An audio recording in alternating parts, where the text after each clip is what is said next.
Welcome to Pindar Poetry. We hope you learned something new. You start by verifying what your graphics card actually provides: HDMI, DisplayPort, DVI or VGA, and how many of each. Once done, pick matching cables and active adapters when converting DisplayPort to HDMI. Passive adapters often fail. Plug each monitor into power and the GPU outputs, then switch the monitor input to the connected port. You do this now because physical connections and correct adapter types determine whether the system can detect displays at all.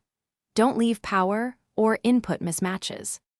You install the latest GPU driver from the card maker's site, then reboot so the OS and GPU software align.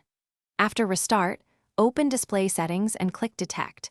Set each monitor to extend rather than duplicate and choose Display Order. Use the GPU control panel to set refresh rates and resolutions per monitor so they match capability. Mismatched rates cause stutter. Once configured, save a multi-monitor profile if available. This ensures you can restore the same setup quickly after updates or unplugging. You finish by arranging monitors in display settings to match the physical layout, then set one as the main display and adjust scaling for readability. Test dragging windows between screens and tweak overscan on TVs or scaling on high DPI monitors. If a monitor is not detected, unplug and reseat its cable, try another port or swap adapters, and check for docking station or MSD hub firmware updates. One key troubleshooting tip: swap the suspect monitor with a working port to isolate cable, monitor.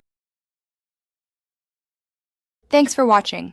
Consider subscribing if we helped you.